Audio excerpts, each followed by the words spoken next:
وہ فیملیز جن کے گھر میں سائیکولوجیکل کلائنٹس یا پیشنٹس ہیں جن کو کچھ بھی ایشوز ہیں، جس میں او سی ڈی ہے، اسٹریس ہے، ڈپریشن ہے، اور وہ فیملی سفر کر رہی ہیں، ان کو نہیں سمجھ آ رہی کہیں دفعہ کہ ہمیں کیا کرنا چاہیے. ایک تو پہلے کیس پہ ہے کہ ان کو تھیراپی کے لیے کنونس کرنا بہت مشکل لگ رہا ہوتا ہے، تو وہ کس طرح کیا جائے. اس کے علاوہ اگر تھیراپی پہ جا رہا ہے اور پھر بھی کچھ نہ کچھ بیہیویئر وہ ایسا شو کر رہا ہے جس میں آپ کو as a family mother father بہن بھائی نہیں سمجھ آ رہی، تو آپ کو کیا کرنا چاہیے. تو یہ ویڈیو اینڈ تک ضرور دیکھیے گا. تو یہاں پر پہلے سوال کو جواب دیتے ہیں کہ تھیراپی کے لیے اگر نہیں جا رہے تو آپ نے یہ جو ورڈ تھیراپی ہے وہ انیشل ٹون میں یوز نہ کریں. آپ کہہ سکتے ہیں کہ تمہیں ایک تھوڑا بہت ہیلپ اگر ہم لے لیں یا گائیڈنس لے لیں تو شاید تمہارے لیے برا نہیں ہوگا، یا ریفر کر لو، کسی سے بات کر لو، ایکسپیرینس کو شیئر کر لو تو ہمیں شاید رائٹ ٹیکنیک مل جائے. یہ وہ اسٹیٹمنٹس ہیں جو آپ یوز کریں جس کو کنونس کرنا ہے for taking therapy. So this is roll number 1 جو آپ نے سافٹ ٹون میں اس کو کنونس کرنے کی کوشش کرنی ہے.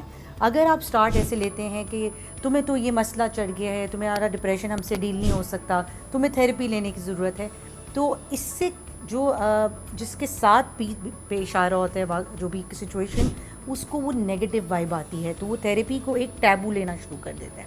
اور اس کے علاوہ لوگ کیا کہیں گے سے آپ نے خود نکلنا ہے تاکہ آپ ہیلپ آؤٹ جتنی جلدی ہو کر سکتے ہیں اپنی فیملی کو.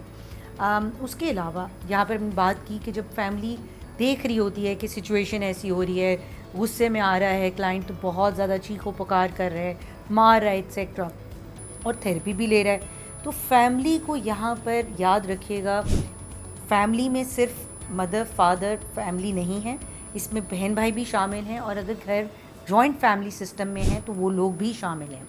تو ہر ممبر کا ایک رول ہے جہاں پر آپ کو پیشنٹ رہنے کی ضرورت ہے اور کنسسٹنٹ رہنے کی ضرورت ہے. پیشنٹ کیونکہ آپ نے وہ چیخ و پکار برداشت کرنی ہے، آن اینڈ آف کرنی ہے. تو یہاں پر آپ کا صبر کا جو پیمانہ ہے وہ ٹوٹنا نہیں چاہیے.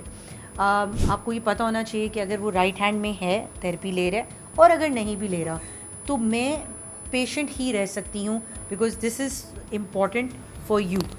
اس کے علاوہ یہاں پر بات آتی ہے کنسسٹنسی کی.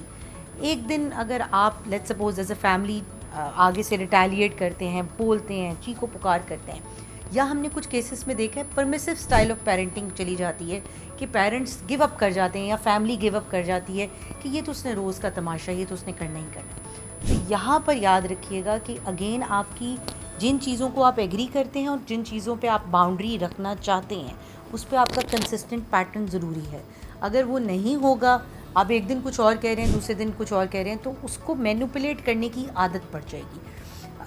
ہم دیکھتے ہیں کہ کلائنٹس کے پاس، جس پیشنٹ کے پاس ابیلٹی ہوتی ہے کہ وہ اپنے بیہیویئر کو بہتر بنا سکتا ہے، تو it is you from family جو پیشنٹس کنسسٹنسی کے ساتھ اس کے بیہیویئر میں تھوڑی سی مددگار ہو سکتی ہے ثابت. اینڈ لاسٹ، ہمت نہ ہاریں.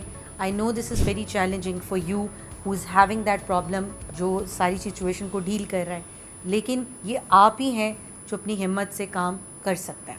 Thank you.